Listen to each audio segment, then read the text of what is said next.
Kiffin is out in LSU causing all kinds of ruckus with guys already signed elsewhere. We're going to talk about all of it right now on Rise and Shine College Football.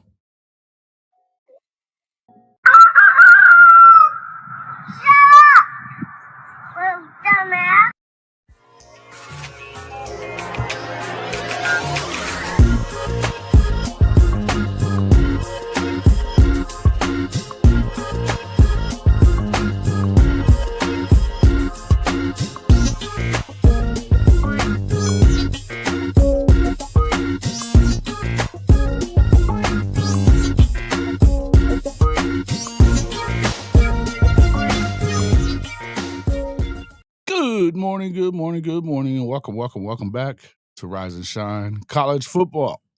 I'm your host, Jason Watkins, and if you love college football, you know you're in the right place.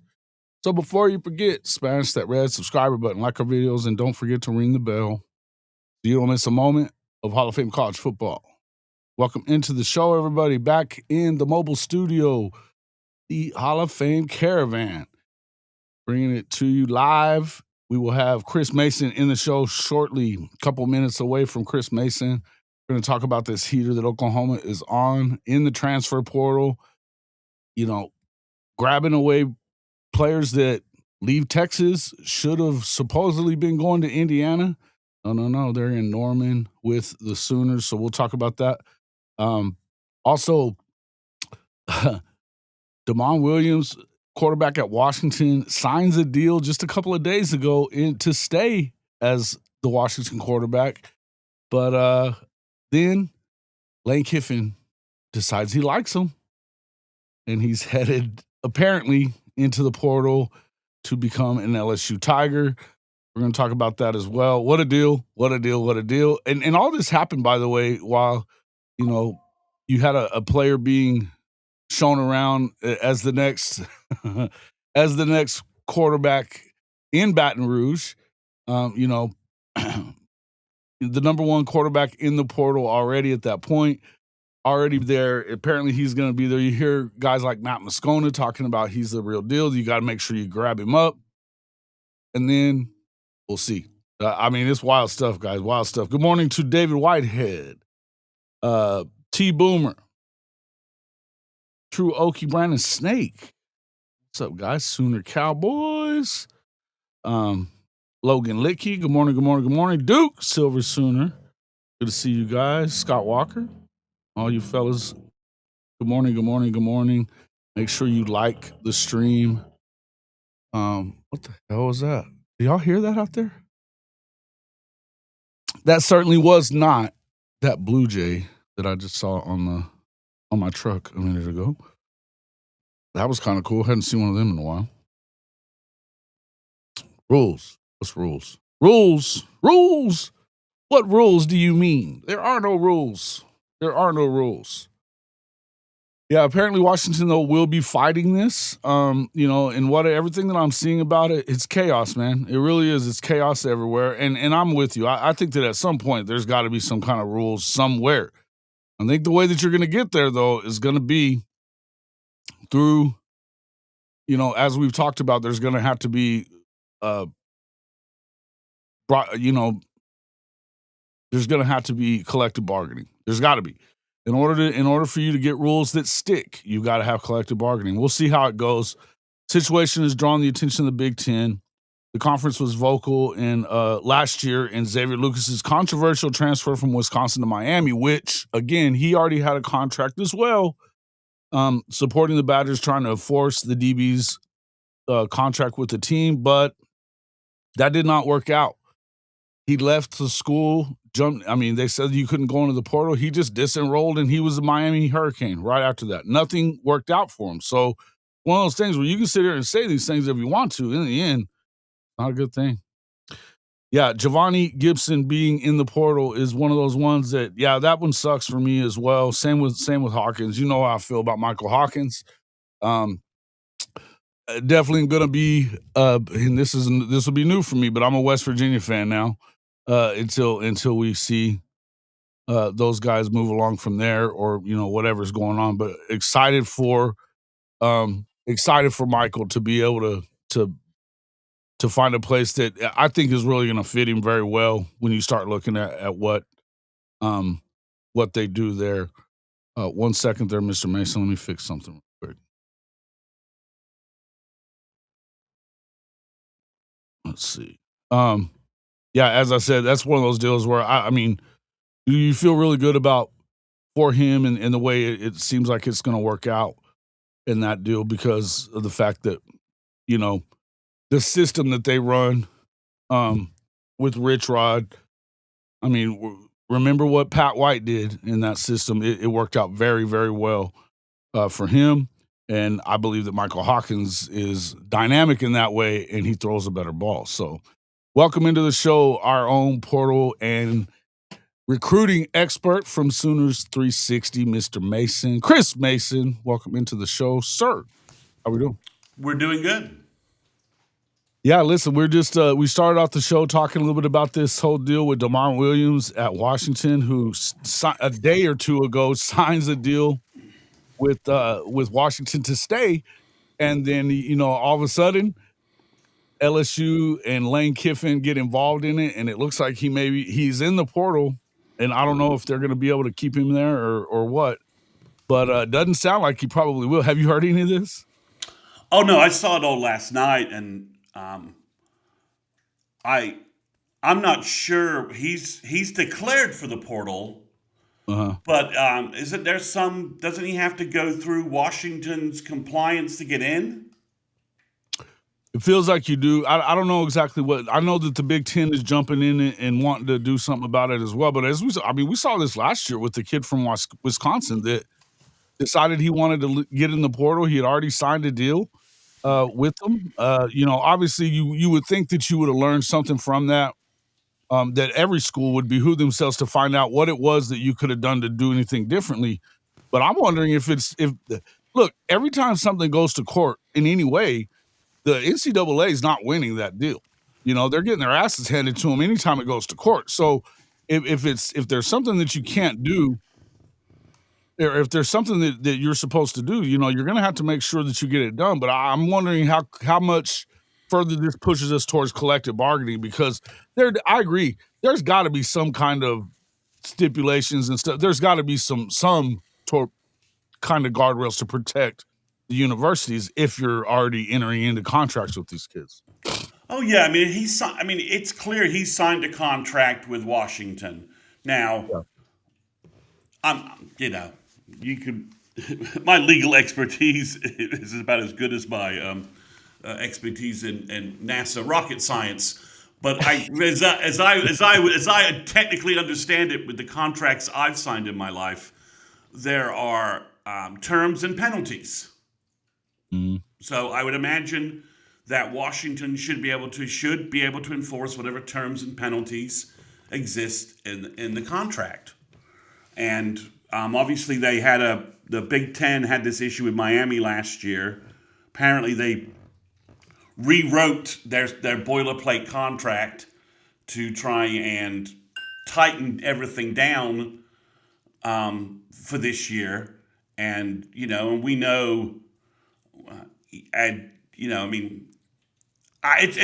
wild. There's also some element that I don't know if I have this right. Someone please correct me if I'm wrong. That the team was at some funeral service when they found out, and DeMond Williams missed it while he was doing this. So I'm not sure about that. Jason, your audio's not coming through right now. I don't know why. Doesn't show me mute, but I'm not hearing you. Is anybody else hearing Jason? So I don't know that. There you go. How about now? Yeah, I can hear you. I don't know that DeMond Williams is all that great that you should be spending all this money on him anyway. I mean, he's a good. Well, he played basically as a freshman. He's a sophomore this coming up, and so he had a 69%. Completion percentage, had I want to say it was 3,000 yards along with 600 yards rushing. So it wasn't. He's a good quarterback, but Um, Elite, I would know. I'm not sure that he's elite. I mean, and but he really struggled in their biggest games against their best competition. fair So enough. I mean, Fair and enough. that's a tough barometer to grade anybody on, really. But I'm just saying, it's not like he's Caleb Williams when Caleb Williams left Oklahoma, right? I mean, there's not Right. that kind of buzz. I mean, and they're talking about paying him a ridiculous amount of money. I think it's bizarre. I do think this is going to go into an ugly legal fight. We Well, I may agree with have that part. I think it's getting to the point now where and look, you got to go to the match. If you're Washington, you've got to take this to the mattresses, right? I think you do whatever you can. I think you do whatever you can. I don't know how there's a whole lot that they can do, but as we talked about, because of the fact that you've seen all these, anything that goes to court in any way has not been, you haven't been able to really make a difference as far as that's concerned. If you're the NCAA now, This is Washington, a separate entity doing something. So if Washington does it on its own, possibly, yeah, and at some point, a contract has to matter at some point, right? I mean, if you sign a deal, you sign a deal. Now, what is the deal on? It depends on what their contract is. Does it include? I mean, are we talking about revenue share versus NIL or any of that other? I don't know. You're not supposed to be able to sign, according to everything we know, on an NIL deal so much. That, because if that's the case, they're allowed to make as much as they possibly can in the NIL, and they've been losing on that. Now, I'm not going to sit here and try to say that I've got any kind of any more legal expertise than you said you do. I would say this: Lane is losing his mind a little bit on having this ability to do things that he wasn't able to do at Ole Miss. Him being with Levitt at that basketball game for LSU, knowing that they're kind of showing him off now, and then they announce all that stuff about that. That's wild, man. It's just wild. yeah, So it is. I don't know exactly what's going down here, but it doesn't look like a great deal as far as any of that goes. It's a bad look. It's a bad look for the kid. It's a bad look for. Is it possible to have a worse look for Lane Kiffin? I don't believe so. I don't But believe so. But I think I think if you're Washington in the Big Ten, there will be a lot of folks in other conferences saying, big time programs saying, please take this to the mattresses. yeah, We all need protection from this, and we all need to know that our contracts have some. Again, you the only Jason, the only significant contract I've ever done in my world is when I bought 3 homes, right? And yeah, when you're signing a contract on that, there are penalties for you to walk away from a signed contract. You're going to closing. You're signing all kinds of financial documents, and all of the homes I bought, are all under the dollar number that we're talking here. I mean, we're talking $4 or $5 million maybe. So if Washington doesn't have the strong legal contract in there, you're also making a contract with a state organization. From that aspect, I don't know if that plays into this, but I think it's Washington needs to take this to the mattresses, if for nothing else, that we can all get an answer on whether you sign a 2-year contract. Does it with a college football player? Does it mean a damn thing or not? It certainly does in the NFL. Certainly does in the NBA. Certainly does in Major League Baseball, hockey, the EPL, every other professional sports entity out there. So maybe this is the line where you've got to seriously say, and they're not amateurs, they're semi-pros or pros, and these are our contracts, and this is what we're paying them. Jason, for some reason, I think we lost your audio again.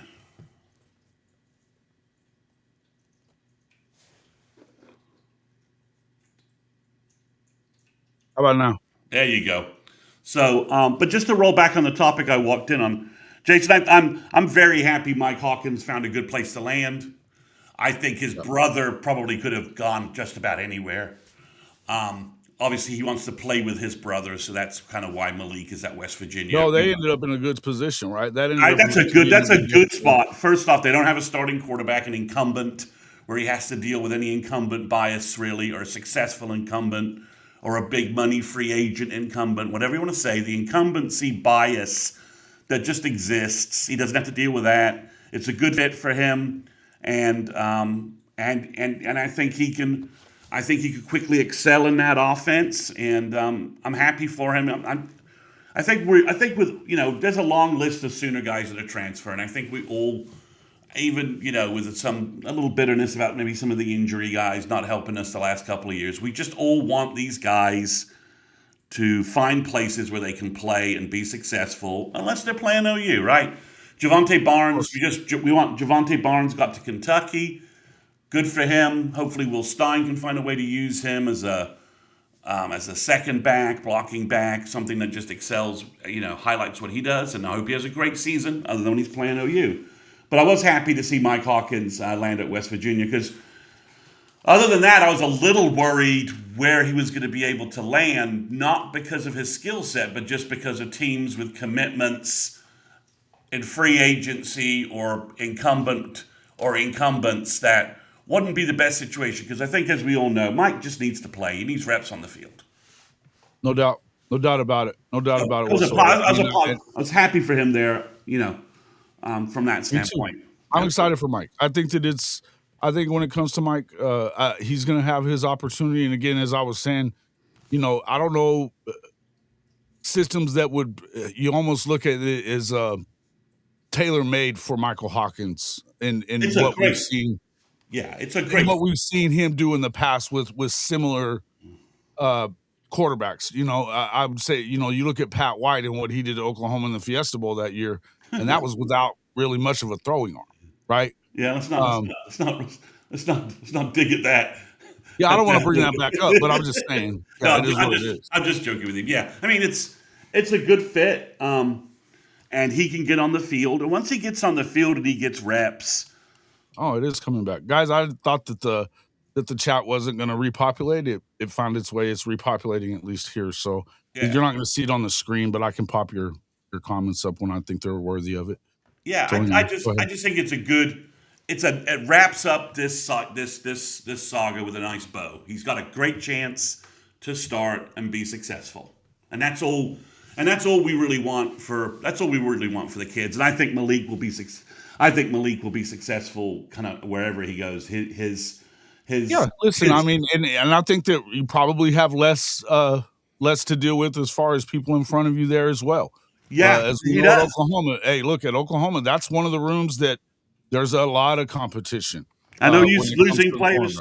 I know he's losing some players because of it. It might lose another guy just because of it. But again, I just like that storyline has a nice ending to it. We can all just watch and enjoy Mike Hawkins at West Virginia, hoping him the greatest success that he can have. Yeah, listen, I think that they become somewhat of a contender in that league. It's wide open, other than Texas Tech spending. I think it's wide open too, and I think that with Tech, with everything they're doing with the money, BYU is doing similar things with their money.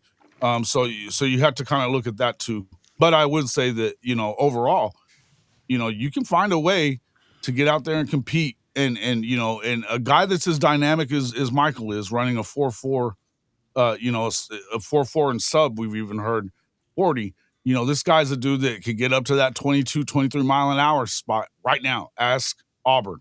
Oh yeah, so, for West Virginia. I don't know any details of his NIL, but I think this is probably a high risk, high reward play for them that they probably didn't. There was a lot of money involved. There was a lot of money involved from what I've heard.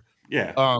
Which you would expect. Look at the money that's floating around for quarterbacks, crazy. especially right now. It's insane right now. So, but yeah. So, do you want to jump into some Sooner stuff? Yeah, there's a heater going on, man. We've been kind of beating around the bush about that, but there's a heater going on in Norman.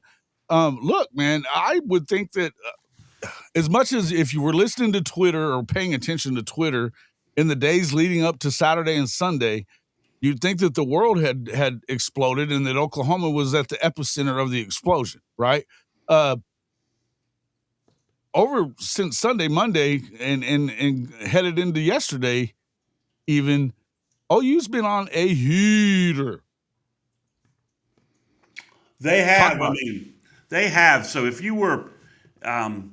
if you were worried about what the Jim Nagy front office era of OU portal operations were going to be, and you were Friday, Saturday wondering what the hell's going on, why have we hired this guy, why have we let him hire a staff, Right. you're pretty much eating a crow buffet by today.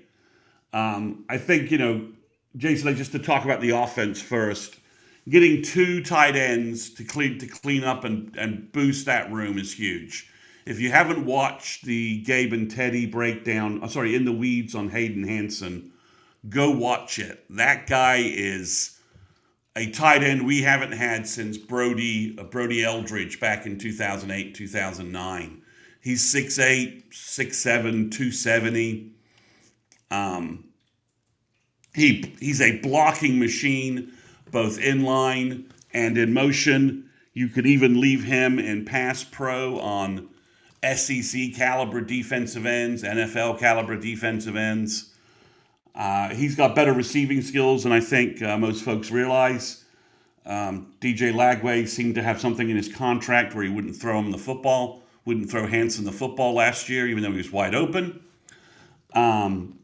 So I think you get that piece, and he makes your tight end room better, which we all know the tight end room was a tough position last year. Caden Helms did what he could. Hey, wait. Why are you burying the lead? Parker Livingstone. Why the hell are we burying the lead here? I was kind of going in the order of the verbals, but if you want to jump there, fine. OU needed 2 wide receivers. They needed to spade up 2 guys with Satania. And they got Trell Harris, who is a very good wide receiver from Virginia. Absolutely. If you're sitting on him, don't sit on that. And then they were able to identify and get Parker Livingstone on campus away from Indiana. Indiana really wanted him. They wanted to pair him with Nick Marsh from Michigan State, who they got, and they got him away from Notre Dame and a couple other people. So OU was able to out-recruit Indiana for Parker Livingstone. He's a big guy, 6'4", 190.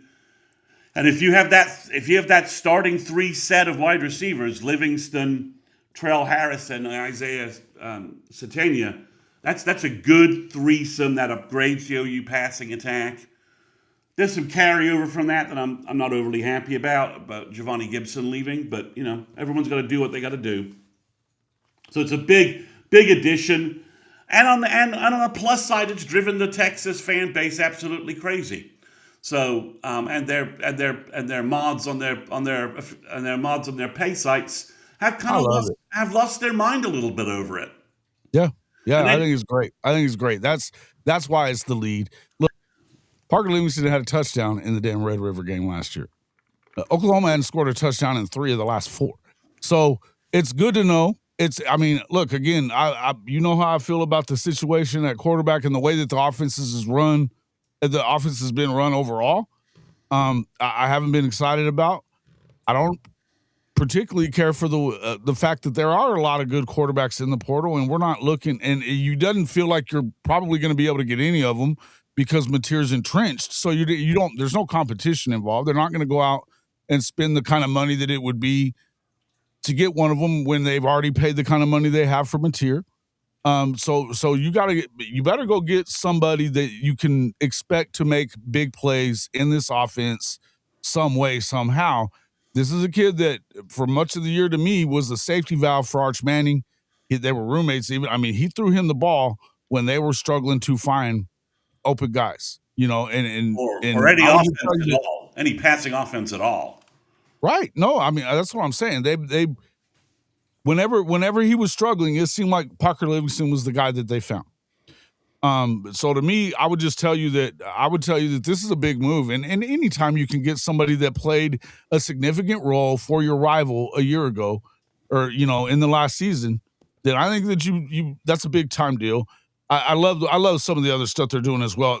Trell is a stud too. The kid from Virginia was a stud. He had 90 catches, didn't he? Something like 90 catches? Yeah, he was nearly 1,000 yards. He's about like 890, 870, something like that. Making big plays all over the field. OU got him in on campus and signed before anybody really could blink or realize or compete with OU for him. Livingston. I mean, let's just call it what it is. We all watched the Texas-Ohio State game. The only guy that made a play for Texas that day was Livingston It on was. offense. That's it. It was. Nobody else showed up at all or made any kind of plays. It was Livingston, and that's it. So it's a big addition. He's got 3 years to play because he's a redshirt sophomore in the fall. So you kind of get that value as well. Because OU really wants to, Nagy's made it clear he wants high school wide receivers to get developed. So this guy can be kind of a mentor, leader in that room because you'll lose Satania and Harris after this year. But, Livingston gives you a chance to carry on, he'll be around for a couple of years and do that. So, he wanted to go to OU out of high school. Jeff Lebby was, the stories are that Jeff Lebby was lukewarm on him and he wanted some other faster, different guys. So OU moved on from that. So I think it's a big addition. The 2 wide receivers are a big addition. Like you said, we all need regardless of whatever other opinions we have, we all need Mateer to play better, and giving him better weapons is No doubt about it. is your best way of doing that. To that point, I think health and weapons. Health and weapons. I think Hansen gives you a huge weapon for the running game, which is what we need to give Mateer more than anything. I feel like is a running game. Take the ball out. You can go back into that. I know I was busting your chops about that, but honestly, I think the Hansen pickup might have been the most important one. Yeah, because he's what he could do for the running game and the versatility of what you can do in 12 sets and like that. Things along those lines. Which is something that he wants to do. This is something that Buckle thinks he has to do is be in 12 personnel and 11 personnel stuff where you're mashing up tight ends and expecting them to get key blocks en route to the, being able to. It's to set up what you're doing. Correct. When you see Gabe and Teddy's in the weeds on him, you can see how big this guy, how powerful this guy is, and how he just eats people alive in blocking. I mean, he's burying NFL defensive ends. He's burying, all SEC linebackers in the run game. And then I don't think we should sleep on Rocky Beers. He has really good tape. He's 6'5", 250. He's a good receiver. And, I had a friend say, I said, well, he's 7 TDs. That's the best TD receiving season for Colorado State. And they were like, well, Colorado State, a big deal. What does Colorado State have in tight ends? Colorado State has Trey McBride, who's an all-pro tight end with the Cardinals this year in the NFL. So they don't, he broke a record of a guy who's going to be an NFL all-pro this year. And the other tight end Colorado State has, Beer's backup, signed with UNC. And between the two of them, they had about 600 yards pass receiving and about 10 touchdowns. Well, if we could get that out of our tight end group next year, I think that would be a path to success. So I think Beers gives you. That was the room that had to be upgraded. Oh yeah, it had to be upgraded. There was no 2 ways around it. We talked about the Joe John deal. Now, Bogdanowski was on here saying he didn't know that if it was a guarantee that Joe John is gone, any of this stuff the other day, that he hadn't seen it anywhere that it was official or whatever is how he put it. It's official. I heard it yesterday on KREF that it was official. He's out. Yeah, I mean, it's the sources that published it wouldn't have published it unless they had cleared it with someone at OU. When it first went live last weekend, at the end of last week, right? Agreed. The George Stoyer from Sooner Scoop is not going live with that message unless he has talked to somebody at OU that says it is triple. And as a reporter, that's what I was trying to say. You have at least 2 verified sources telling you that's the case, and more times than not, at least 3. Yeah, and he's not going to put his reputation on a firing unless a departure like that, because if he publishes that and OU's like, we're not doing that to it as there has been, right? And exactly, you can't unring that bell if you say that. So to that point, but I do think Rocky Beers is a good addition to at tight end. Love it. And then you got Hayden Hansen. They also brought in the Yale tight end yesterday. Spencer Mermans. He's Uh-huh. 6'6", 260. So they're bringing in big guys to restock that room. I still think, Jason, even if they get Mermans, there's a chance they might add a fourth tight end, someone that the new tight end coach wants. That you, as soon as you bring him in, the first thing I would tell that tight end coach is, if I was Brent and Nagy, sit down. Is there somebody in the portal you want, or is there somebody we should be? Is there somebody that you want to bring in, either from a high Mm-hmm. school sense, or from a for February signing day, or from the portal? You say, is there a guy you want? Yes, I want this guy. Okay, let's go get him for you. I think that just makes sense from a personnel standpoint, right? Sure. Empowering your personnel. You want to get this guy going and moving in the right direction Absolutely. from the hop. So it's interesting. Ty Simpson's going pro. That's an interesting I thing. That saw makes that. I saw that as well. He was either. I think that was one of those things that you kind of saw that coming because Keelan Russell, as much as you've heard all year, and especially when he started struggling, you started hearing a lot of chirping about Keelan Russell. But I think that there the was a Mac the, time Mac- the during Mac the kid. fall that they thought that Keelan was going to win that job. Yeah, the Mac kid looks very interesting too. Austin I Mack. like Mac too. I like Mac too, but I don't know that he's going to hold off. Yeah, that Um, doesn't sound likely. too But much. yeah, so and then I think Jason, two not underappreciated assets, but I think storyline most folks are, you just on a certain level. OU started Sunday with 5 offensive linemen on the roster who had Division I experience. Ooh, By big Tuesday, time. by Tuesday they had 7, Yeah. and you could. How did and I mean, how does that come about? I mean, we were talking about how important it was to be better in the line and be able to run the ball, and it doesn't seem like you get a lot of really good linemen in the portal these days. Except this year seems to be different. There's guys from every damn near every position that are leaving what appears to be good jobs or good deals for them to jump in the portal. It's weird. Texas A&M has snagged 2 LSU linemen because Mhm. A&M's lost their top 6 offensive linemen due to graduations and NFL early entries. So that offensive line that really powered their season is completely wiped out. So they picked up 2 LSU guys. I like the 2 guys though you picked up. Caleb Nitta instantly gives you a backup center. We've played 3 centers the last 2 years. I think getting a backup center is a great move, and he can run your second team offensive line in spring, and you badly need that too. Amarian Harris has starting potential.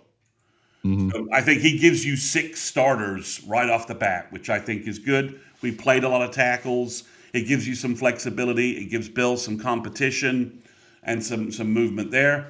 OU certainly doesn't appear to be done at offensive line. They have the work kid from Mississippi State who's coming in for a visit. He's a tackle guard combo guy, 6'5", 315, 320. Would have 2 years to play, and then they're bringing in Peyton Joseph from Georgia Tech, who has 4 years to play, I believe, or three years to play, depending upon his redshirt status this year. He's 6'4", 285, 290. He was a top recruit out of high school, so he has a lot of potential. He's probably a guard, but he could easily carry, 6'4". Tech kind of kept their offensive linemen a little lighter because of their scheme a little bit. That's just the way they worked. He could easily be 6'4", 315, 320. He's got a huge frame and has a world of potential. Mhm. So OU's moving to add I think they'll come out of the portal with 4 or 5 offensive linemen, and then when you add the 5 guys that we thought were going to be competing for starting positions, you add 4 portal guys behind that, and then you have the 3 guys that should be competing in the spring that were still on the roster: Afalava and Hollenbeck and Akinkimi. And then you've got 2 offensive linemen coming in from the high school class. You're starting to have rebuilt that room. I'd still like OU to add at least 1 high school offensive lineman in February signing day. if they can find one. We'll see. Maybe OU finds another guy in the portal that they like and want to move in. A couple of interesting names that OU did. One that OU did recruit out of high school is Texas portal entry Daniel Cruz. OU was in his top 3. So he redshirted this year, so he would have 4 years to play. And then Broderick Shull from Bixby went to Auburn last year, and he's back in the portal. He was a highly ranked kid. OU had Foji and Fasusi, so they weren't quite as focused on Shull because he's probably a tackle as well. I think that's changed, and obviously I think Shull redshirted at Auburn, so now you've got a year separation between him and Fasusi and Foji, so maybe you could bring him in as well. They're eyeing other targets. So I guess the only negative that we have, Jason, is OU did pick up 2 interesting talents on defense. High ceiling, high potential guys who have multiple years. From that perspective, Dakota Fields from Oregon and Kenny Ozowalu from UTSA, who Texas wanted. I know you beat Texas for him. He's got a high ceiling. He's a massive looking kid, super athletic. You give Chavis that 3 years to build that kid up. Who knows what he could be by the time he leaves Norman. Dakota Fields was a top 100 guy out of high school from an established California powerhouse. Mm-hmm. Kind of got wayward at Oregon for reasons I don't know and won't speculate on. But I think probably his coaching staff, his high school coaching staff, probably contacted Stacy Ford and said, we've got a kid not doing well at Oregon. Is there a chance that we can get him to Norman and get him a second chance at OU? And I like the DB room with Brandon Hall and Valai, just from a coaching standpoint, is very strong. And then you talk about the player leaders in that room, right? Eli Bowen, Reggie Powers, Michael Boganowski, Peyton Bowen. When that kid walks in, he's going to be surrounded by leaders saying, this is how we do things. This is the way things work. You do this. Absolutely. You do this and improve. The coaches will get you on the field. We played, I don't know, did OU play something like 10 DBs last year, probably? At least. Mm-hmm. Something like that. So Fields can come in. He's got a world of talent. He's 6'2", 200 pounds. He can play corner. He probably is big enough to play a cover safety role. So that's a nice addition. So, but the only negative is OU lost Mark Van Summeren, the Michigan State defensive tackle. They thought they had all locked up to USC. So OU's having to go back to the board a little bit. They need a defensive tackle. We're losing Marcus Strong, who was probably the number one exit loss. Yeah, I agree with that. And what obviously the kid from Michigan State signing with USC, that was who they were really after, right? And so it's kind of surprising in that regard, especially in view of the fact that, they don't play defense at USC. But I guess if you're going and looking for a place to where you're their number one guy, you got a better opportunity there. And they paid him allegedly, David Stone type money. And he's not David Stone. Well, right. Our defense, the way our defense played last year, we can at least say we know the real thing when we see it, right? We know what when we say David Stone money, we now know what that means, right? And what a number one defensive tackle really looks like. Well, they just that was a big announcement that they made over the weekend as well, that they re-signed him. Yeah. I don't know what the number is. I'm guessing it's pretty substantial. It's significant. They took care of him, and he wanted him. And I think after last year, he wanted to make a splash and say, "Look, OU's taking care of me. I'm happy. I'm here." Yep. I think an OU was like, "Hey, we're happy you make that announcement too," because all the people that pretend that OU doesn't have money to spend, when David Stone comes out and says, the Broklahoma stuff is wild. The moronic stuff about that. But OU's going to have to find a guy. All right, I probably butchered this 3 times last night with Chris when I talked about it. The guy they look like they're going to have a shot at is Tomiwa Duraje from Illinois. Don't make me pronounce that again. He's 6'5", 300 pounds. Let me find him. He's from Illinois. He was at Kentucky, he was at West Virginia, and he was at Florida State, and then he finally got playing time with Illinois, and he was pretty successful. He had a pretty good year. So he was honorable mention, All Big 12. Illinois has been putting out good defensive tackles lately. There's a couple of guys in the pros that have come from Illinois. So he was pretty productive. He's somebody to keep an eye on. He'd only give us 1 year, which is okay. So the pronunciation guide, actually, it says there, I just missed the pronunciation guide. It is Tomiwa Duraje. Tomiwa Duraje? Yep, Tomiwa Duraje. There we go. That's not what you said the first time. I know it isn't. I got the pronunciation guide here now. Give me a break. So that's the guy they're looking at. They're probably going to look at a couple other names. But the problem, the thing I'm just slightly worried about, Jason, is that the market for D tackles is just so overpriced and overheated that can OU find a guy for the dollar number that they can actually afford who can really help the rotation? Right. It's a tough balancing act.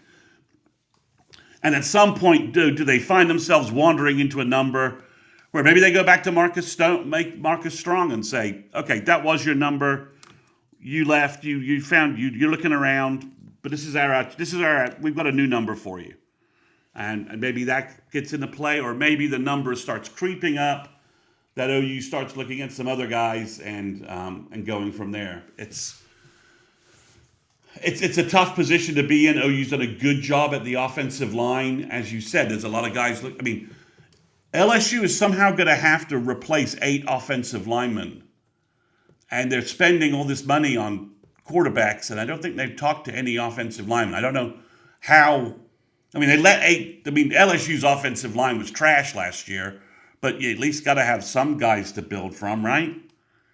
I don't know how they're going to add 6 or 7 offensive linemen from the portal. Maybe they've got backyard deals going on that too. But I think OU to have gotten the 2 guys they got, knowing that they have 5 starters already, and they've got, everyone's like, well, why don't we go for this guy? Why don't we go for that guy? Why don't we go get Lance Hurd? We have offensive tackle number 1 money in Fasusi and Foji. You can't. You can't pay 3 starters at offensive tackle. It doesn't work that way. You see Bama losing guys, Michigan losing guys, Ohio State losing guys. Everyone's bleeding, as you said, offensive line to a certain degree. And OU obviously, they lost some guys, and I think for the most, I'm happy Sexton found a spot at OSU. I'm happy Taylor found a spot at West Virginia. At Iowa State. I'm happy, and if these guys can stay healthy, maybe they can actually have a positive end to their college careers from that standpoint. But yeah, it's tough out there. But I think overall, what you have to be impressed with, Jason, we'll see the results on the field and how that plays out, right? And none of us can really know and say, oh, these guys are all going to be great or these guys are going to be bad. But I think what you're going to be impressed with is the execution and efficacy of what OU did. Mm-hmm. They went out and got guys. Definitely. Look, they've done a good job as far as grabbing guys that they want. I would definitely ask.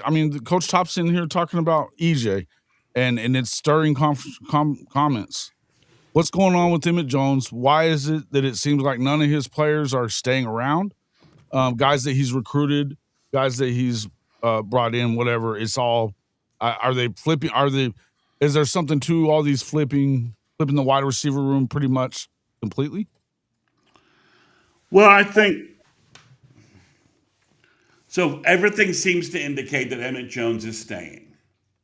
Okay, that there's nothing going on. Yeah, the social media follows and his interactions with the guys visiting. That's what it looks like. At one point, I thought that maybe he was in trouble, but for right now, barring some other data, it looks like he will be returning. Mm-hmm. Okay. I think I would I think we've discussed this on our chats on Thursday, and the data is what the data says it is, right? Emmett Jones has done a good job with other people's wide receivers, sort of from a certain perspective, right? He did a good job in 2023 with the group of wide receivers he sort of inherited, and with Andrell Anthony brought in from the portal. 2024 is such a mess. I have a hard time really grading him accurately on that. It was disappointing that some of the freshmen didn't make a jump, but it was such a mess offensively. Right. It was a train wreck, and it's hard to really say, your cabin was disorganized. The train went off the rails, guys. Why are we talking about that? But Well, that's the thing. I mean, I think if you're going to start blaming people, and I get if you don't want to blame Arbuckle because he's new and you're trying to keep continuity and all that stuff, fine. But he didn't do I think he didn't do what he it's hard to needed. blame EJ for what was going on with Seth Luttrell and Yeah. Joe John. And I would tell you again, their offense didn't look good last year, and I don't think it was a receiver problem. It was a quarterback not seeing receivers problem. Yeah, I mean, the big issue, the elephant in the room with EJ is the high school development, right? Mm-hmm. Why didn't Zion Kearney and Manny Choice and Elijah Thomas see the field more last year?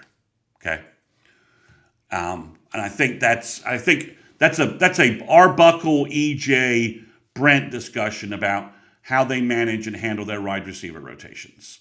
Sure. It was a problem under Levy too, right? We had a short rotation, and then you get a guy hurt, and it would take a couple of games to get things going. We lost Andrell Anthony in 2023, and it took a couple of games. Well, and even like with he had old boy, what's his name that ended up at Washington was in his doghouse immediately, and he didn't want to play him. You know, and Theo was healthier than he had been at any point in his career at Oklahoma, and is not getting on the field. Yeah, so you've got some issues. So even then, those short wide receiver rotations, I think, are hurting OU, and they need to be expanded. Nagy's been very clear in the comments he made post signing day that he feels like we signed some elite wide receivers. I need to see them on the field. I need to see Jaden Petit, Daniel Odom, and Jasir Rogers are enrolling early. Someone needs to start developing and getting them on the field because I'm sick and tired of paying big money for portal wide receivers when I'm paying big money for high school guys. Right. I spent money and they're not playing. And I mean, Zion Kearney, Zion Reagans, Ivan Carrion. These are guys that are not getting into ball games. Yeah. And then Elijah Thomas, from what we've understood, it was more of a thing with Brent wanting to kind of, I guess his, transition to the college lifestyle wasn't going as swimmingly as Brent wanted it to.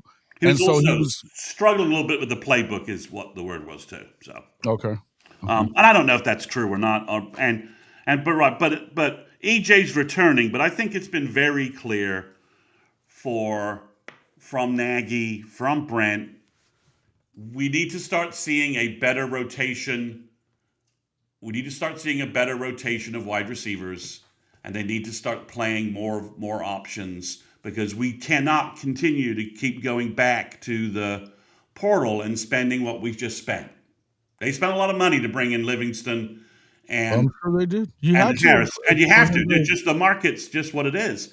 But you also spent a lot of money to get Jaden Petit and Rogers, and Odom. So you need to start seeing those guys develop. They need to start developing Thomas and Choice from that aspect as well. Those guys you need to start developing those guys and having a true rotation of wide receivers, and not always have to go back to the portal. I mean, I'm the high school recruiting guy, so I got to say that for 2027, OU's got an absolute burner of a kid in DeMar DeZern. When he walks on campus, he is a D.D. Westbrook, Hollywood Brown kind of talent. Top 100 kid, blowing it up his junior year.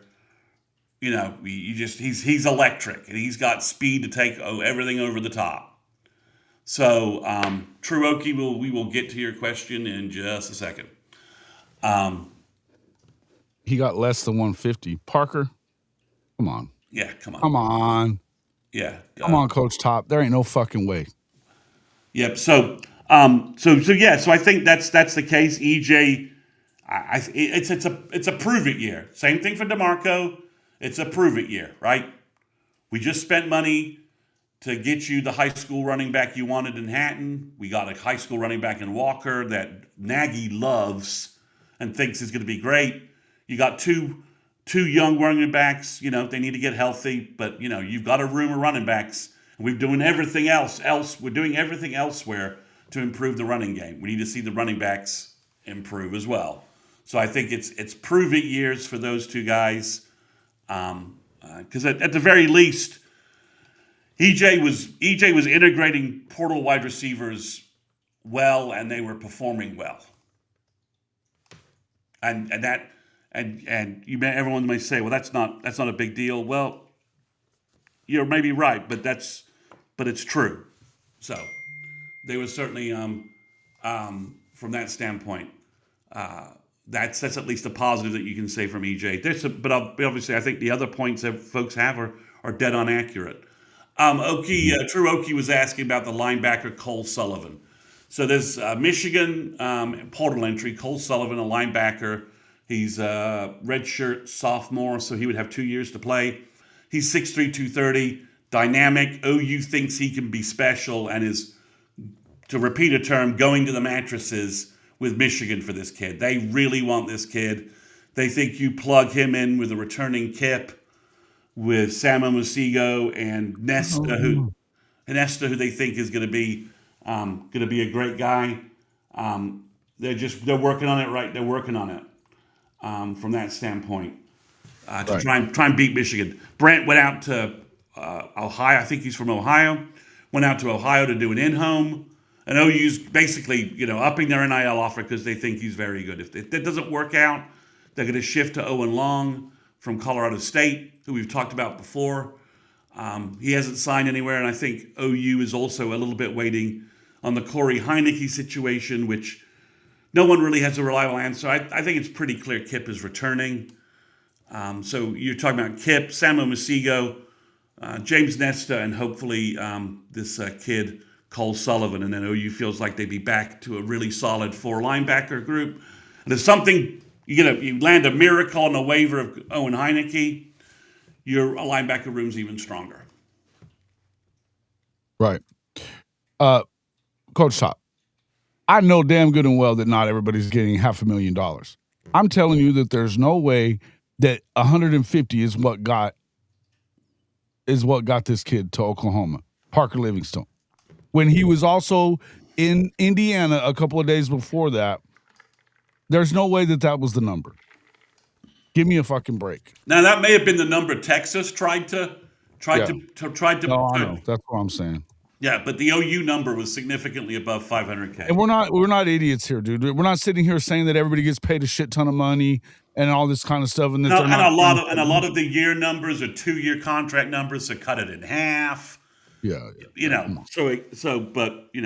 if that's the number on paper or whatever, we also know that there's incentives that are laced into a lot of these contracts as well, like nobody else talked about except for us on the David Stone deal last year. Yeah. So OU paid to get Parker. He's coming in to start. I mean, Parker was hurt. If he wasn't hurt, he probably has nearly 700-800 yards receiving for Texas. He was hurt midseason. Mm-hmm. He was their only reliable receiver until Lockett and Wingo had kind of big bowl games and had a couple of big games late when they finally started playing offense. But everyone's like, "We only had 500 yards."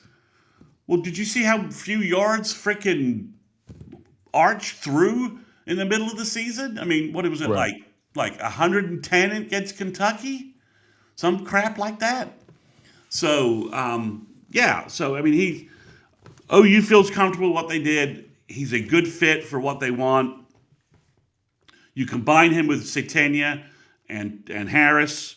I think one of the things we sort of learned as the season went on is that Burke and Satania were kind of the same guy from a certain perspective in terms of their skill set. And now you've got different guys with different skill sets around Satania, which are going to make him even more of a threat. Will make him a threat. And if teams have to focus on, they're going to try and focus on Satania in the slot.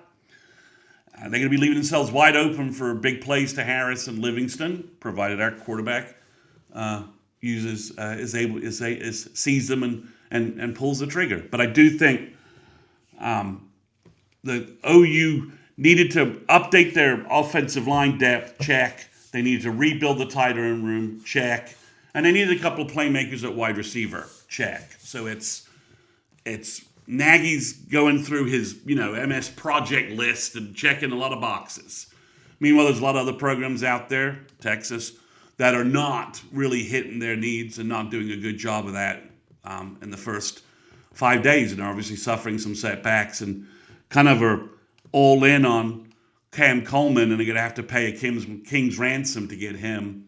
And they stand every chance of thinking they have him locked up and watching Texas Tech decide that they're just going to outspend Texas because that's just what they want to do. They did that for the offensive tackle that Texas really needed out of high school that Tech signed, the big kid that that OU was recruiting at one point, but then fell off because they knew the money was too high and they already had Fasusi and Foji, so there was no real point.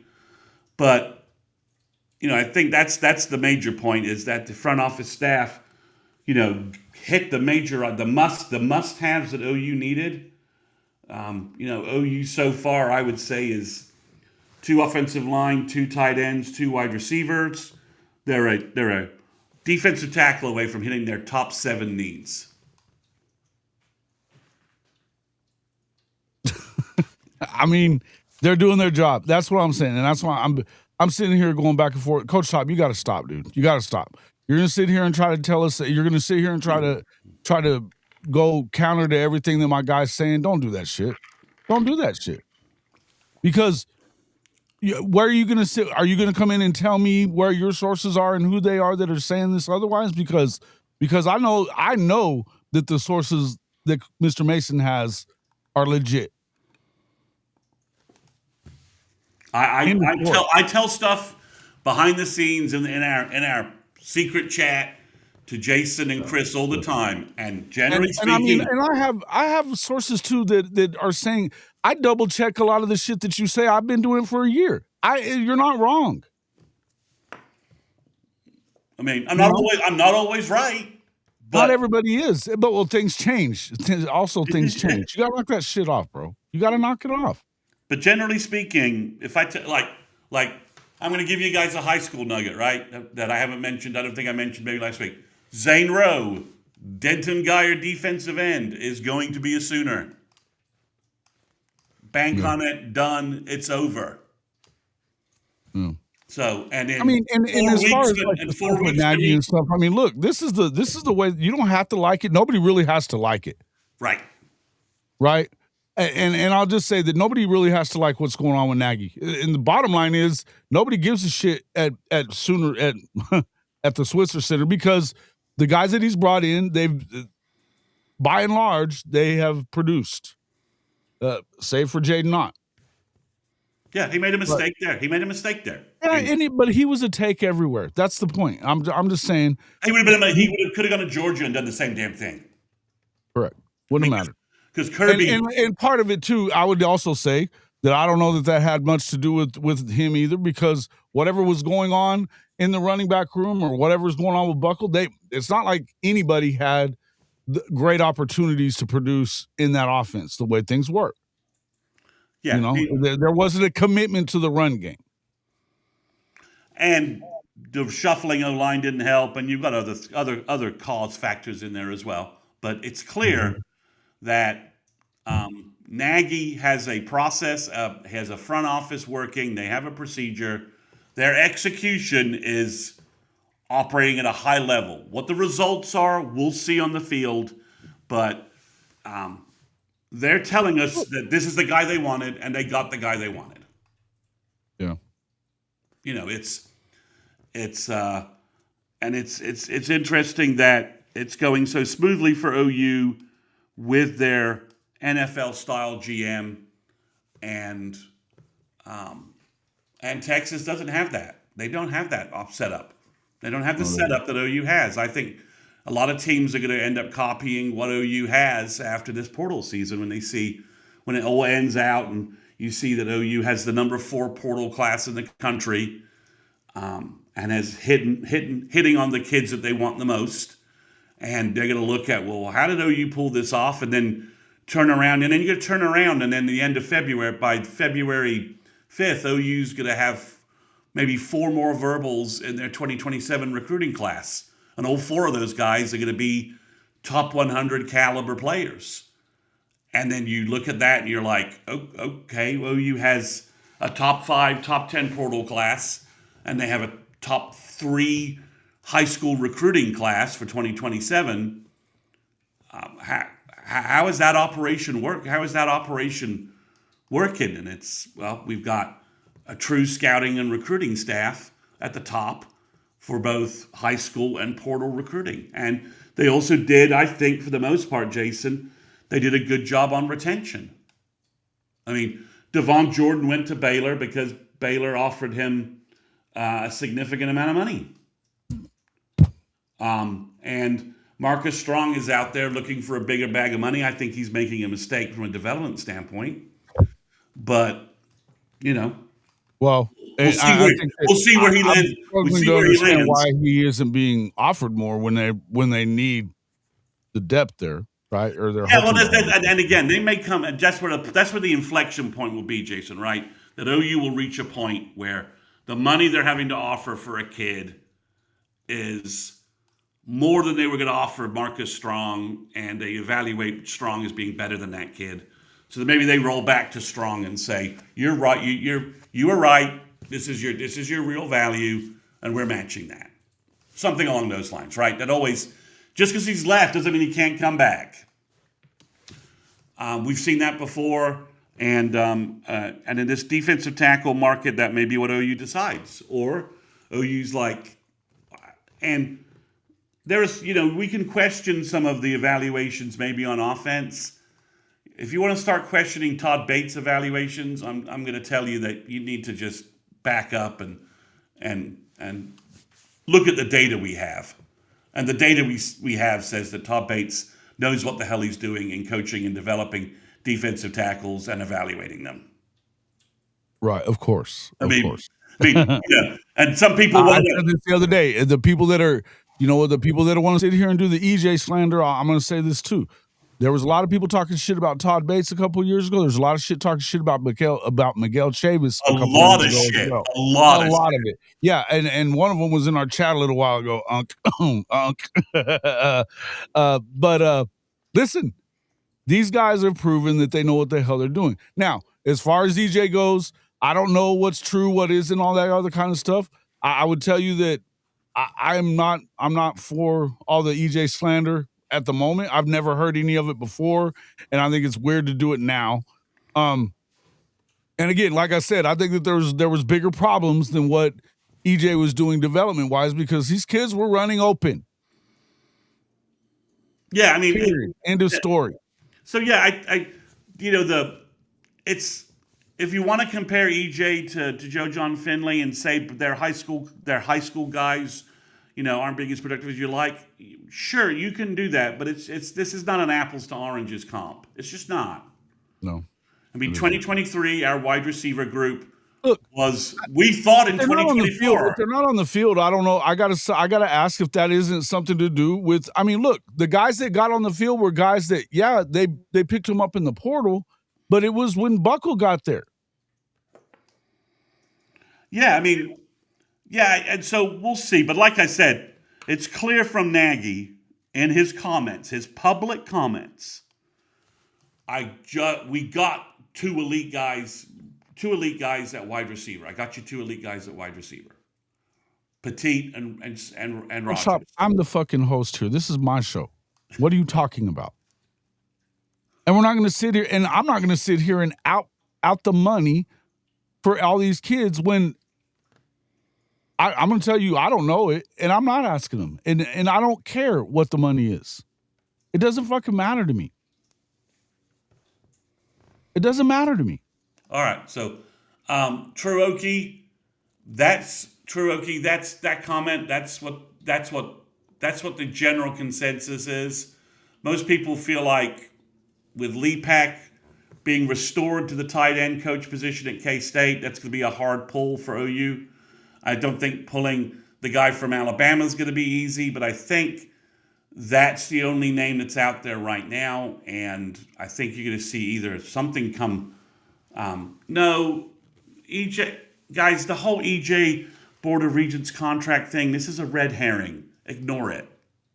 It doesn't mean what people think it means. Okay, you're not letting EJ go January 30th if you're not letting him go right now. It doesn't work that way. I mean, Schmitty may retire on January 30th because that's when his contract ends, and he would like to retire. That might work, but for EJ, guys, you're following a red herring. Just stop it. It doesn't mean what you think it means. I've had people I trust tell me that. So if you trust me on recruiting information, trust me on that. That EJ contract thing isn't what you think it is. So I think the Bama coach is the guy who's first in line. I think OU's trying to get a contract and recruit him. And if they can land him, you'll see something in a couple of days. Other than that, I think we'll see a new name show up. And Bama coach for what? Tight ends. Tight ends. Okay. Yeah, he's had good. He's got a good deep resume in NCAA football, different positions.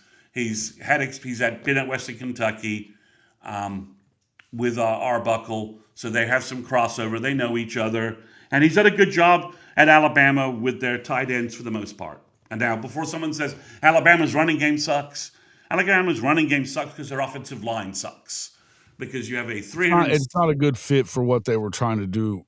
No, I think that Alabama's at a crossroads of players that were Saban players versus players that are his, and his type of players and what they do. Now, it's easy for you to. It would be very easy to sit here and tell you that maybe that means that you got the wrong guy in there if he can't make an adjustment to the players that he has. But as far as what's going on in the way they do things, I don't think it's because they don't have good players. I think it's because the way that they do things doesn't fit the players they have. I mean, they've got two huge offensive tackles who they really want to do well in pass pro and are bad at pass pro, and they're not physical and they don't move people in the running game. And it's just kind of weird from that aspect. But I think the tight end play at Bama has been pretty strong. The Cuervo kid ate us up twice. He's a good tight end, and he was like Cuevas. You're talking about Cuevas, great player. Yeah, and they pulled him from nowhere. And he came from the FCS as well. Yeah, from nowhere. We were kind of laughing like that Bama was pulling in a tight end from there. Like, that was a stud, bro. He ate OU's ass up, and he did well in the SEC. And he said, and his coach is the guy. Is the guy we're looking at. His name's Brian Ellis. And if you look at his resume, it's a deep college resume. He can recruit. He knows offense. He understands offense. From that perspective, he would be a good addition if they can pull him from Alabama. After that, I don't know where OU goes. And everyone's saying Kevin Wilson. Guys, Kevin is much more valuable in his role as Brent's offensive consigliere. Yeah, I mean, and I think he's already doing a lot. He's doing stuff everywhere. He's not just. I think you can expect him to be in the tight end room helping out if need be. I think you can expect him he works with Big Bill on stuff and helping out there. And he helps Arbuckle. I would like to see him help Arbuckle more. But yes, I think if there's going to be changes made to this offense, it's going to be because Kevin Wilson can help implement that. Yeah, I mean, I think, and he can kind of be that, like you're calling him the consigliere. Yeah, but I would say, yeah, he is that conduit between Brent and in the offensive side that needs to get bigger. In my opinion, wasting him as just a tight ends coach is kind of silly. Well, he doesn't want to recruit high school kids. He doesn't. He's sick. He's done. Right. He's done with that. The Tulsa experiment told you that he was kind of done doing that. Right. The only other comment I would make, and it's not really to the portal, but it's also very clear from my sources that says that OU wants to re-energize the running game in a different way this offseason, right? And if you were wavering on that being a priority this offseason, the college football playoffs have told you that you need to double down on that. And if On you don't, what? On changing things? and being more assertive, however, more physical, having a consistent, reliable run game to support your quarterback. Because every team, every team in the playoffs. What was the first thing that people thought about? Why was Ole Miss going to lose to Georgia? Because they didn't run the football the same way. Bullshit, they don't. Kejuan Lacey's gotten it done. Yeah, and they run. They're not just a quarterback run team. Lacey's got it done. He got it done in that game against Georgia. And guess what? If they beat Miami Thursday night, it'll be because they got it done again in the run game, and they're able to, obviously withstand the amount of pressure that Chambliss is going to get put under as well. Yeah, well, right? Lacey and their running game means that Chambliss doesn't have to do it all. He does a lot, and he was on a heater again against Georgia in that third and fourth quarter. But if you were watching the college football playoffs, which I can guarantee Brent, as a football junkie, was, he had to be saying, I got to get a run-in game to complement whoever I have at quarterback. No shit. Because it'll make the quarterback better. And just generally speaking, I need to be physical on that side of the ball, like I am physical on the defensive side in the trenches. So I need to mirror that as a team. And I think with Brent being, this offseason, we're not hearing any crap about Brent being in any hot seat, right? The defense is set, right? And he's got a defensive coaching staff he respects and trusts. None of them going anywhere. And none of them going anywhere.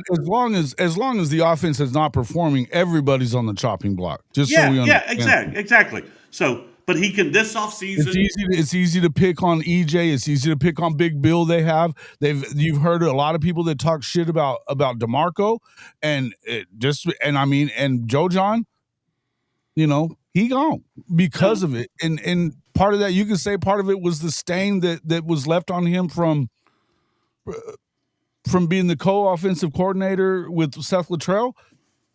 I would tell you that it probably started before all that, whenever he couldn't get guys to even look at Oklahoma, like Haas, Haas was a damn Oklahoma kid, and because of the stuff that he and Levy did, they wanted nothing to do with Oklahoma. Well, and you lost Cooper Alexander. It's not Nate Anderson. Is it Nate Anderson? The Anderson kid from Washington. The two Kansas kids you couldn't get a bite at, Lincoln Cure and Brom. And that's not even including anybody from this last class. There was a big-time tight end in Kansas. He went to Notre Dame. And you just couldn't – Joe John just wasn't – Emmett and DeMarco have a more complex conversation about their high school recruiting, right? It's a more complex – everyone says, if you say Emmett Jones sucks at high school recruiting, I'd be like – yeah, that's a more complex conversation. If you say DeMarco sucks at high school running back recruiting, I'm like, yeah, that's a more complex conversation we need to have. Right, because the stars don't say so. Yeah, and their performance at times doesn't say so. Now, if you want to say Joe John Finley sucks at high school recruiting, I'm going to sit there and go, yeah, okay. Mm-hmm. Yes, and add Nate Roberts. Correct. Understood. I'm not going to have anything. I'm not going to have. I don't have any counter there. I'm not knocking the kids, but Caden Helms has been hurt. The kid they signed from Aledo when they signed Helms was a washout. Mm-hmm. Cade McIntyre can't see the field, and he's too small really to be effective in the SEC. Trinae Washington, we got because he was one of the Carl Albert kids, and he wasn't a true tight end in high school either. And the two guys we got this year, who I have been very high on. If you've seen my podcast, seen me talking with Jason and Chris, Ruxer, Nagy got Ruxer. He recruited Ruxer and signed Ruxer. And Ryder Mix is an OU legacy. So that's why Joe John Finley was as vulnerable as he was, because his high school recruiting wasn't producing anything. And he wasn't able to get us a portal impact player because they didn't want to play for him. OU, I've repeated this, I'm not sure why people are sort of stunned by this comment, but OU in the spring, when Nagy first came in, Nagy had money to upgrade the tight end spot. He couldn't find anyone to take it. We lost a number of recruits because they didn't want to play for Joe John. So you'll see, Neilio, thank you, that's the name, the premier kid. I mean, Notre Dame in tight end recruiting is an effing juggernaut, so that's a problem. No shit. That's a problem right there. So, but you want to protect the home. But OU's got tight ends that they are looking at for 2027 that they want to sign, and they're doing a good job so far making momentum on them. They need to get a new tight end coach in to kind of close that deal. But I think Jason, that Brent has the time this offseason to kind of get in a film lab with Arbuckle, Wilson, Bill, and talk about what do we need to do to transform our running game. Because he's not coaching for his life. He's not transitioning to being a defensive coordinator and head coach. None of the things last spring that occurred are the same thing. He doesn't have to do all that. He's got Dreiling in at linebacker coach who he trusts. He's got Goodwin there. He can let those guys develop the defense. That defensive organism it's moving in the right direction. It's time to sit down with the offensive guys and start putting your imprint on how you want them to play. And I think the big thing is that you can all get them in a room and say, we need a consistent running game. The teams in the playoffs that were successful ahead of us, because we're close, to use the Lincoln Riley phrase, all had a consistent running game. We didn't, and that was a factor. True. End of story. I mean, that's just the reality. And if you have a consistent running game to help any quarterback, you see the NFL, and if you have better tight end play, which allows you to be more multiple, and teams can't just tee off your personnel in terms of what you're going to do because they don't know what you're doing because, that tight end keeps catching the football and keeps moving the sticks. I mean, the Rocky Beers kid, had something like 10 or 15 receptions for first downs for CSU. He moved the sticks for him, and he's a good-looking kid. His sister might be the best athlete in the family, and he has to deal with that nonsense. Since Reagan Beers is like an All-American. But, I think they're doing a good job. I think they do have some talent with Trinae Washington and Tyler Ruxer, some kids that could be flexed out, receiving weapons, bigger receiving weapons at tight end. We'll see how that works out. I think Ruxer could be a Grant Calcaterra kind of weapon for OU. For those that remember Grant and how effective he was. Bad dude, bro. How effective he was. And he's still collecting an NFL paycheck as far as I knew. But I think, Jason, they've done a good job so far in the portal. They're a couple of boxes away. They've added some interesting pieces on defense. If they can add the defensive tackle that they want, I think that closes it down. They could add a couple more interesting pieces on the offensive line. That would be good. And Chris and I talked about this last night, Jason. I think there's a chance they might add another running back next week when some kids are looking around, kids who think they want RB1 money and are not finding it. And then they can contact OU and say, we don't have RB1 money for you, but we have a wide open opportunity for you. Mm-hmm. You can come here. In our spring, our two primary running backs for the fall are probably going to be recovering from surgery. And even if they're ready to go, we're going to hold them back because there's no point getting them hurt in spring. So you'd have spring. And what they're doing, they're looking for that guy that can spell those dudes anyway at this point. Yeah, exactly. So, and you're going to be competing against two freshmen who we're going to be giving a lot of reps to. but that they're freshmen. So you have a chance to come in and flash and grab the RB1 job in spring. Now, can you keep it in the fall when my other guys are healthy? I don't know. That's up to you. But you have a chance to be a factor in our running game for Oklahoma. And if you prefer to go to somewhere else, like I'm just going to throw out a school. I don't mean to insult that school, but if you want to go to Utah State and be their RB1, go ahead. But if you want to be a factor on a power team in the SEC that has playoff aspirations, we've got a certain amount of money. If that's what you want to do, give us a call. We'll bring you in and we'll talk. But RB1 money is not available in the portal, and I think a lot of running backs that are leaving big time programs are going to kind of realize that they don't have RB1 money out there. They're leaving a school, and the RB1 money somewhere else could be RB2 or 3. So at OU, RB3 money at OU could equal RB1 money at a lot of other places. That's just a fact. Too late. It's too late, Benji. Too late. Got your ass anyway. And I didn't even ask TVD to do it. Way to go, Barnes. Yeah, so I think that's a possibility. And again, I think a fourth tight end might be possible if you get your guy you want. And he says, well, now that I'm here, there's a guy that now that I'm here, that message will get to the agent of a tight end that really wants to be coached by me, and that guy will hit the portal. Right. I mean that happens. I mean that's just the way it works. So, Coach Smook's got a hot one. He said he was never him. Talking about Ty Simpson declaring for the draft, he was never him. Coach Smook on a hot one over on his show. I have to get over there and check that out after we're done. Shout out to Coach Smook. The Russell kid is really talented. Austin Mack looked like he had some juice, but you're still losing a veteran quarterback.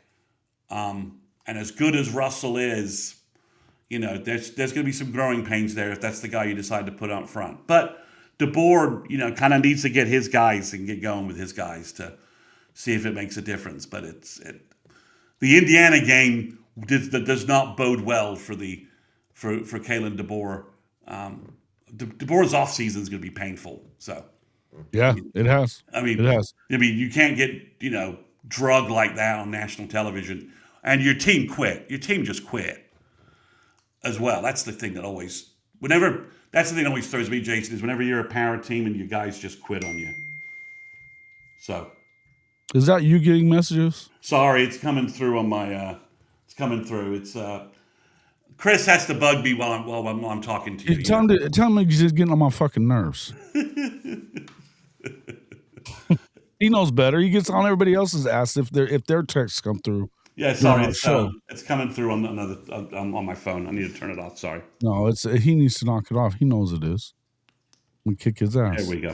So, but no, Jason, I think hey, Monty, it's not an issue with backs, guys. The backs are there that you need.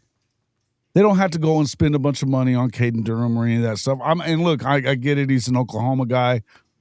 To me, it doesn't sound like that's what's going to happen. They needed to continue doing what they're doing, which is getting tight ends that can block, linemen that can help, give you depth there, and then work on doing something different in that game, in the running game. Yeah, exactly. They need to do those. Don't make it RPO based. Run the motherfucker off tackle a little bit, and let's see how it goes.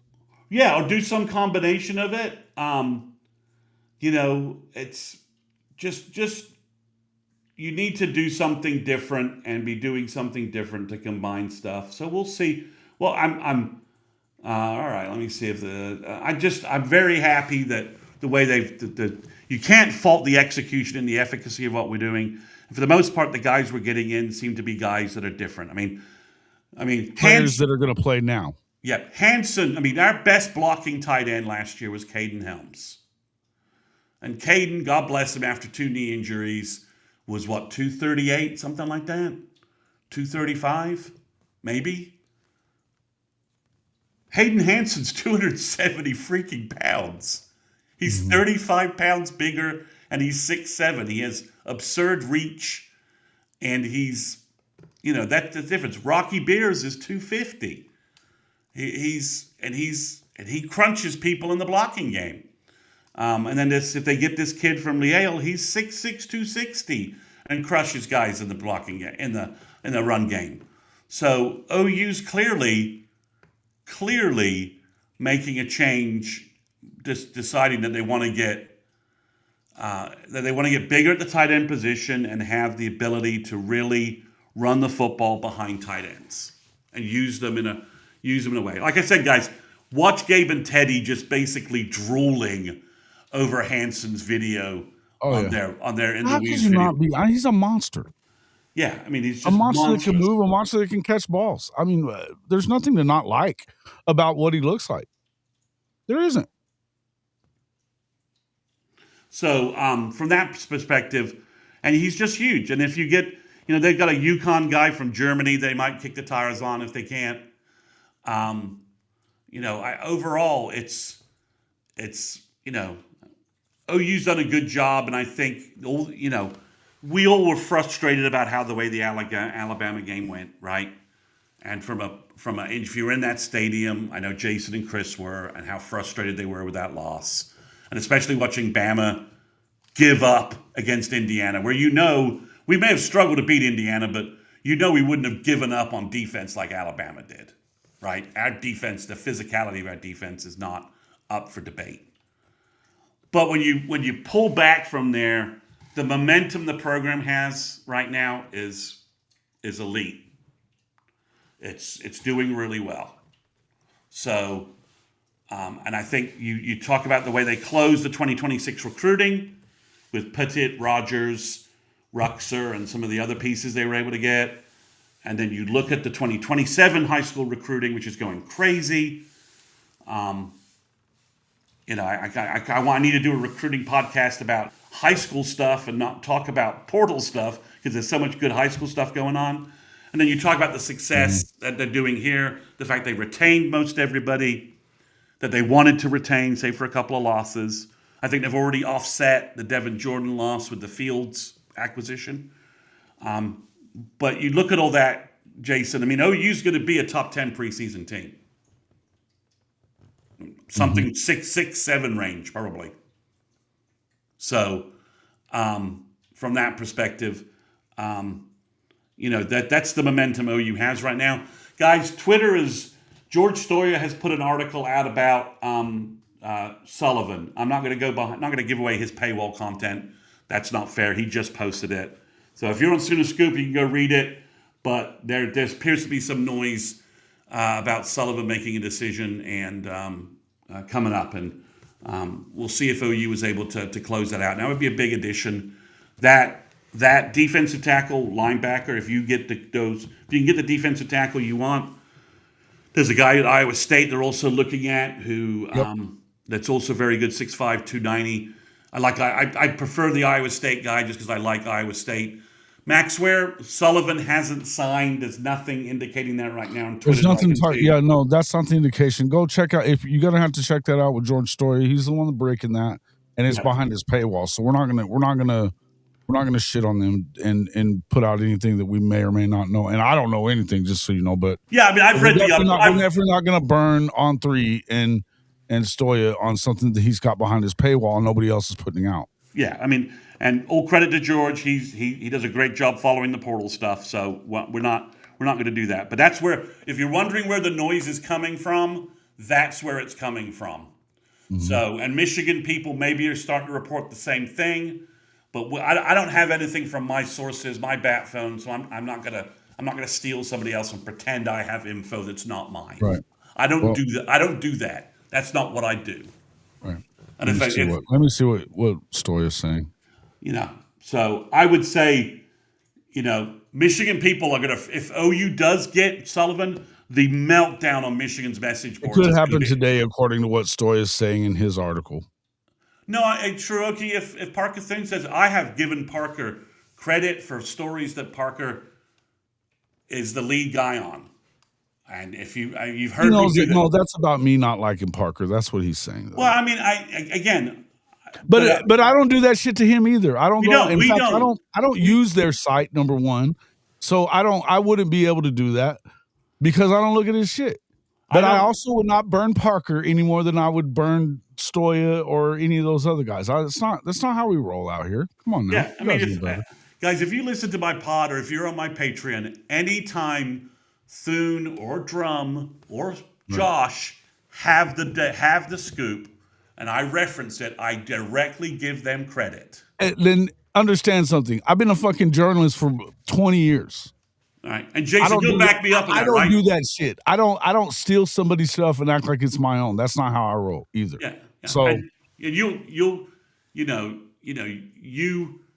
Jason, you back me up on that. I'm always citing those guys. If it's their content, I'm always citing them. Yeah, no doubt. I do the same. I look. That's how you're supposed to do it. That's how you're supposed to do it. I don't know that I landed a jab at C405. Are you saying? I don't know what. Yeah, nice jab. Are you saying I'm not? Are you saying I'm taking a jab at Colin Kennedy? Then if you haven't listened to my podcast or read my stuff on my Patreon. I'm constantly saying Colin Kennedy is a recruiting professional, and I have respect for what he does. And when he says something, he has backed it up. And Jason, I just said that on one of our live streams like last week, right? Oh yeah, I agree. So that's not Captain 405. Captain 405. I'm no comment. Yeah, we don't talk about Captain 405 either. I mean, no look, comment. And I don't know that he's good. I don't know that he's bad. I'm not gonna. I know there's a lot of shit out there about him, and so I wouldn't trust him. Yeah, yeah. I don't know Captain 405. You would. I would allow this. Yes, I would allow it. Yeah. Well, I won't. Well, no comment on Captain 405. So let's move on. No, Jason, he was talking about. Look at this one. I would let Norman shit in PT's yard, though. It's true. It's fair. Okay. All right. But that's different. It's not. But I cannot like a guy and still not be unethical about the way that we do things. Okay. All right. Breaking news from Pete Nakos and that OU has just pulled Cole Sullivan. So if you want to have some amusement, find a Michigan message board and watch the effing meltdown, because they were panicked over losing this guy. They're losing Jayshon Barnum to the NFL. They've lost they're losing a lot of their front four to the NFL. This guy was their main linebacker they needed to have back. And OU thinks he is Danny Stutzman is the word that I kept hearing from my OU sources. They want Cole Sullivan. They think he's another Danny Stutzman. Yeah. So you put Danny, you have like a Danny Stutzman quality guy next to senior level Kip at linebacker. This basically is Owen Heineke gets screwed and doesn't get a waiver insurance. You now have this guy, Sam Omusigo and Kip. You now have the best three linebacker rotation in the SEC. And then you've got James Nesta, who this staff loves and think is going to be just an awesome kid. You know, we're going to do some shows on our Thursday night, and I'm willing to come on here. You know, Jason will never talk about it. It's like there's like 5 guys who were Taylor Wine preseason award candidates, right? And by that I mean low impact redshirt freshman years absolutely blow up their sophomore redshirt year, right? And James Nesta is one of those guys. Yeah, I think he's going to be great. Dave's here is not having a meltdown. He's a Michigan fan that comes on the show quite a bit, but he said he is great. Yeah, I mean, I'm just saying the average Michigan fan, not like, just like the average OU fan had a complete meltdown. I'm going to have to check on the Maze Madman and make sure. You are going to. I think he'll be very mad. Yeah, I think he may. And then, I've been busting their balls a little bit lately anyways, because of the stuff that I continue to hear about how wonderful the Big Ten is. All right. It's such a joke. Does anybody have any last questions? Because I need to bounce. Anything else? Yeah. I'll give you guys. We got 1 minute. Get in a question that isn't bullshit, and we'll see what he says. And then while we're waiting on that, just a reminder: the Navy All-American game is Saturday. Charles Hatton's in it, and OU is looking to get 2 big commitments. Devin Robertson, 6'2", 320-pound nose guard from Mississippi. Yep. You want a comp? He is a twitchier, faster version of Dominic Williams, and Coach Bates will get to coach him for 4 years. Then Nice. Tevin Epps, the outside linebacker from California, 6'5", 220. A Sam Backer, outside linebacker, also top 100 player in the nation. His film is unreal. He looks like Kendall Daniels, basically. But imagine Kendall Daniels as an elite pass rusher too. That's how good good this kid could be in Brent's defense. He should be announcing for OU as well. Gabriel Osborne maybe fall into OU sometime soon. There's some rumblings there. And those three guys would put OU over the top, and that put them close to 15 commitments. So, all right, That man. one was me. I know that one was me. I'm telling Chris to back the fuck up. That was my mistake. I forgot to mute my computer, keep my headphones going. My bad. So that was going for my computer speaker. But yeah, that's the all things are so far OU's having as good an off season as you can say. I mean, there are a lot of programs having worse off seasons, and we could rattle them off if you want, but OU's doing well. Yep. Norman protects my mother in New Mexico. He's the protector dog he loves my mom, and so I'm back in Oklahoma right now. He's not here, but he was on the show the other day. You guys didn't see him. My dog Norman. We love Norman. Norman needs his own show. So Norman does need his own show. He's a pain in the ass. Be very popular. Jason, anything else? Anything else to note? Not that I can see. I think that this is a big get. I mean, what we're looking at here with Sullivan. I mean, that's a big get. And I know that they have been definitely hoping that he stayed at Michigan. I'm glad he is going to be a Sooner. So I think that was a big deal. As far as like the rest of the stuff, I mean, I know that it's going to continue. That just goes to show what I was talking about and what's in the headline. They're on a heater, guys. They're on a heater. We can say what you want about some of the guys that aren't going to be there, but the guys that they've been grabbing is guys that they wanted. It's need based, and you got to say, I mean, to me, the needs have been filled that they're going after. So there's not a ton that you can say right now about all this stuff. They just went 10-3, made the playoff, and they're getting the fruits of that through their recruiting and portal play. So, and our defense has just added 3 pieces to a loaded returning defense. Mm-hmm. 2 guys who have massive upsides, and then this guy Sullivan is basically a starter. He's going to be a starter. He's probably going to start for us, unless Heineke gets his waiver. Yeah. And then we're going to have a linebacker rotation that will just... Ooh, buddy. I think he's going to get the waiver. So the NCAA is doing all kinds of weird shit with basketball. It's not helping. They're leaving themselves wide open for Chambliss, even though I do think his tonsillitis red shirt injury stuff is kind of bullshit, but whatever. Do what you can. Do what you do. I don't think it really matters. I think in the end, they've allowed guys to stay for other reasons. I mean, there was a guy last year that was a fucking 10-year player. Yeah, I know. I mean, I don't want to hear about one extra year for a guy that played. The TJ Finley kid is what, in year 7? Yeah. I mean, but guys, thanks for having me on again, Jason. I appreciate you coming on. We definitely needed to update everybody here on the show. A lot of news, and Chris and I are doing night. If you're not following me on YouTube, follow me on YouTube.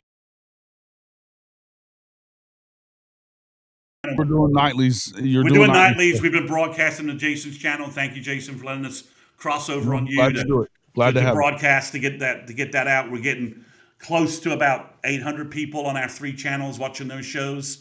Mm-hmm. And we've been doing them to Portal Combat every night. We weren't going to go tonight, but Cole Sullivan may mean we need to do another one tonight. So, yeah.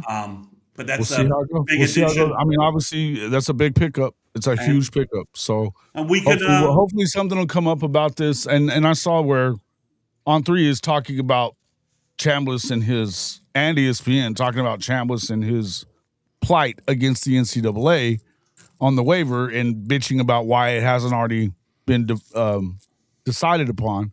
Well, that means it's probably going to get decided upon, and you would expect that Heineke will probably come And right his, in there and his behind lawyer, him. his lawyer's pushing things heavily too. So, Sure, of course. what? Of One course. last And they thing, should. Mars James asking about C.J. Baxter. Here's what I will tell you: C.J. Baxter, for reasons I don't know and have no context on, is following Jim Nagy and Lake Dawson on social media, and they followed him back. So that's all I got for you. I got What a head nothing. scratcher. What a head I got scratcher. nothing more for you than that. Maybe he's simply Listen, reaching out to Jim Nagy for some CJ, hey, career advice. CJ's healthy. CJ could play. So Well, and he'd be 2 years removed from his knee this fall. And that's sometimes a running backs, it's the second year where all of a sudden things kick in. But who knows? Well, Jason, thanks for having me on. I'm going to jump. Guys, we may do a portal tonight. I'm going to be doing a high school portal podcast on my regular channel tonight. You can either get that recorded because there's all kinds of stuff to talk about, as I mentioned. And Jason, I think we may try and get together tomorrow night to just talk some OU themes and to make some playoff picks. If we have time. When Tomorrow night? Yeah, around 8 Central. I'm ready. I'm in. Talk a little OU stuff and talk some playoff picks. And some Absolutely. bigger. I'm in all the way. All right, Always. go ahead. I'll get it set up with Jason. I'll get it set up with Chris. Sounds good, brother. Right, Have a bye. good one. Bye. Chris Mason, Sooners 360. Make sure you guys are subscribed over there on his show at, I think it's at Atlantasooner. Let me drop it in there. But actually, you don't even need to worry about that. You can do it straight on in the in the description. It's right at the top. Sooners 360. It is linked in there as well, so you can jump right in there, become a subscriber if you're not already. You should also jump over to his Patreon. It's like $1.99 a month, man. Very cheap to keep up with a lot of that stuff behind his paywall. So there's things that throughout the year that you'll see that you wouldn't see anywhere else. So definitely worth having. And again, when it comes to that stuff, I'm glad that the Sullivan stuff came through. But we were doing it the right way. We weren't gonna step on George's exclusive stuff. So on 3, Pete Nakos jumped on it. And he's part of the On 3 network, so that makes it obvious. But according to Nakos, posted on X 50 seconds ago. Yeah, it's all good. All right, let's see. And we're only getting so much stuff on the live chat deal, so I'll have to keep popping back and forth. Something's going on with that. Chris Mason is the man. Chris Mason is the man. As far as Norm goes, yeah, would I get more likes and stuff like that because of Norm? Probably. He's got a more important job though. He's got a more important job. He's got to take care of my mother. My mother. All right. Think a beer with Lake Dawson and his girlfriend at a local pub here in KC way back in the day when he was a chief. You drank a beer with him. That's awesome. That's pretty freaking awesome. That's awesome. I like it. All right. What else? I think we've gone over pretty much everything. This stuff with I want to see what's the news. I mean, is there any news on what's going on with this quarterback situation in LSU? I think that's pretty awesome, pretty crazy stuff. Kenny Ozawalu is who we were talking about earlier. I could have done that easy. Kenny Ozawalu, the edge guy coming in from Reagan, Texas. He is, that dude's gonna be a stud. UTSA guy. But they've done some good stuff, man. Bringing in Dakota Fields is kind of surprising. But Marion Harris, I think we're looking at guys that I think they've done a good job, man. I think they've done a good job filling places that they needed to fill. We'll kind of wait and see what the rest of it looks like, but I'm excited about what looks like it's going. It was more like 3 beers. That's awesome. Even better, Neilio. Even better. Good stuff. Appreciate the increased volume of podcasts. Cool. Yeah. You guys know that really I'm going to give them the channel to use because of the fact that they're bringing up more stuff that I'm not going to do a ton of. I'm just not really I'm not one of those guys that's going to jump that deep into definitely recruiting, but the portal is important, and so I definitely make a point of trying to keep up with that as much. But I mean, look, we're trying to grow all these channels. And so it doesn't hurt anything to have these guys on. You're going to see this channel is going to go. We're kind of headed in a different direction at this point, and it's something that I'm going to always be a Sooner. I'm always going to cover Sooner football. But I'm going to tell you this: I am a college football junkie, and the way that it looks like things are going to kind of head in this next few weeks, even and really throughout until next season. Next season is really going to be I'm going to be covering all of it. So I'm not going to be at every Sooner game. I'm not going to spend my entirety of my, content time on Oklahoma moving forward, just because of the simple fact that I've got another opportunity to work with another friend of the show, but in a more of a SEC capacity. So that's kind of where I'm headed on that stuff, which I'm excited about it as well. The hardest working man in podcasting. I don't know about all that. I know others, but I do try. I do put a lot out there as much as I can. Thank you though, Unc. Appreciate it. Yeah, I don't know what's going on and why it's not populating this stuff over here, but it isn't. I went back to that. TP, only need 8 aside. You just got new clubs? I didn't get new clubs. You got new clubs, TP. Yeah, bro. I'm playing better, but I've been playing bad. I ain't giving you shit. I've been playing bad golf all summer. It's starting to clean up a little bit. I mean, I went to the range at Early Wine the other day and wasn't bad. Day before yesterday, I guess so. Yeah, when I got back to town. So love that range over there. There's actually a new spot that I'd really like to. I'm gonna have to hit up a nighttime golf joint over here. It's just I want to say it's in Moore, maybe not quite Moore, but right outside of Moore. I'm not sure. I think it's called. I'm not gonna say the name because I don't want to screw it up. But they got nighttime golf and it's a pub and all this stuff. Looks like they got decent food. I don't know. Just going by what I saw online. Looks like a decent joint. I like nighttime golf. It's a little different for sure, but anytime I can get out on the course, I'm kind of getting the Jonesies for it whenever I and it's wintertime and shit, but I'm still love doing it. Kickers! He just gave me a super chat. I don't know why it's not working on here, but I will read it anyways. Let me see it. Hold on real quick, Kickers. Let me see if I can repopulate here. What the hell's going on?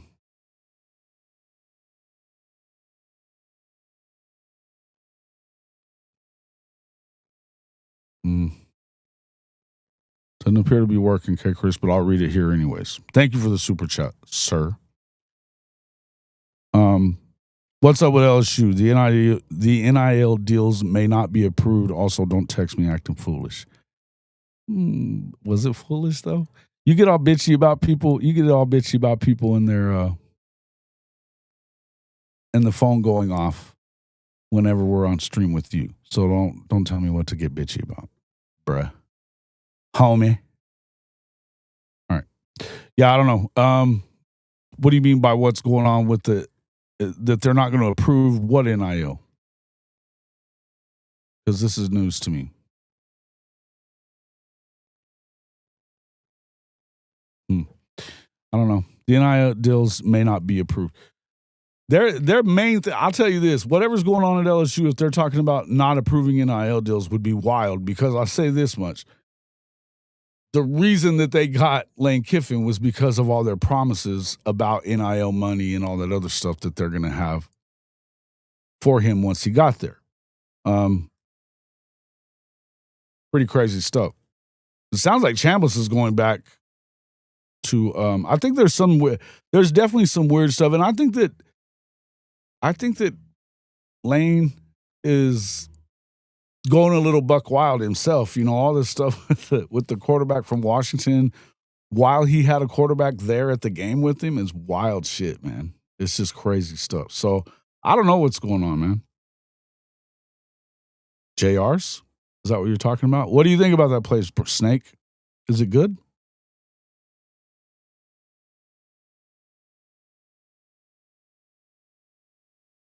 Have I ever linked up with the SEC podcast guys? Cousin cousin Shane a little bit. Not a ton, but I haven't been on the show or nothing like that. But I've talked to cousin Shane from time to time. I guess a little bit. I mean, as far as like Mike, I mean, no, not really. But I like them. I like their show.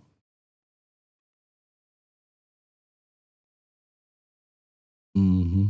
Mm-hmm. Mm-hmm. Mm-hmm. This is what you need, more practice. Yeah, everybody needs more practice, bro. The golf is a rough. I was a lot better this past. I played in Hobbs while I was out there. The first day I didn't play as good, but I was hitting the ball better, and then I kind of brought it together with my short game the next game. So it's headed in the right direction, but I need to keep it grooved. I like early wine out here because they've got heated stalls in nighttime golf, so you can go out there and hit range balls until whenever. I like that stuff. But yeah. Anyway. If he gets another year of eligibility, he's going back to Ole Miss. Yeah, that's what I heard. Supposedly somebody leaked some of the terms of the Sorsby deal. Well, that was they were trying to get. Well, I don't know. It's a little wiggy. I'm gonna get a hold of my guy out in NOLA and see what's going on there. But he's been telling me since for a while now, that it's been pretty nuts, right? That everything that's been going on, and I mean it really kind of was, but it wasn't going well with BK either. And then now, so it's still being some leftover residual bullshit isn't that big of a surprise, to be quite honest with you. Yeah, we already talked about that there, Sooner Cowboys. Thank you. Everybody needs all the practice they can get, TP. Everybody.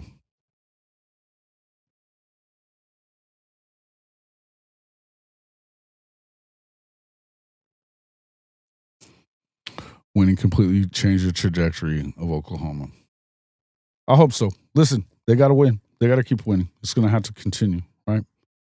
Going to have to continue. Several saying that LSU's NIL won't be approved by the clearinghouse. All NIL deals now have to be legit because of rev share. This was their contract for Sorsby. Just so you know, the clearinghouse stuff, you say that, but I don't see that being a thing. I'll just be honest with you. I don't see that being a thing. Fuck that clearinghouse. The clearinghouse didn't have, I mean, look at all the money that Texas Tech spent. Look at all the money that we've seen being spent out there by other programs. Screw that clearinghouse. There are people saying that stuff, but we're not seeing it actually come into effect. And guaranteed, it'll go right. All it'll do is end up going right to court, and that's not going to work out. So, good luck with that. The clearinghouse stuff, I'll believe it when I see it. That's all I got to say. Where are you seeing this? Now, On3 plans to enforce its contract with Jamal Williams, which was signed 4 days ago. Sources tell On3 that LSU is the early team to watch. I don't know. That's a new story that's just coming up on On3. Yeah, I don't know that there's anything that they can really do.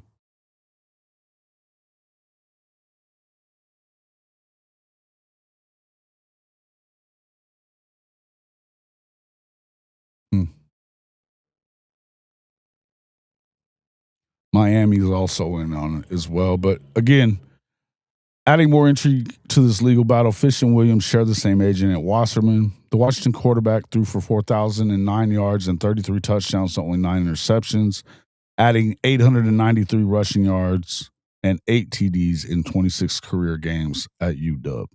That's actually more than I expected. How is he not? Was he not more of a Heisman contender? That's fucking nuts. Yeah, that's pretty wild. What's up there, Astro? Texas linebacker Bo Barnes just hit the portal as well.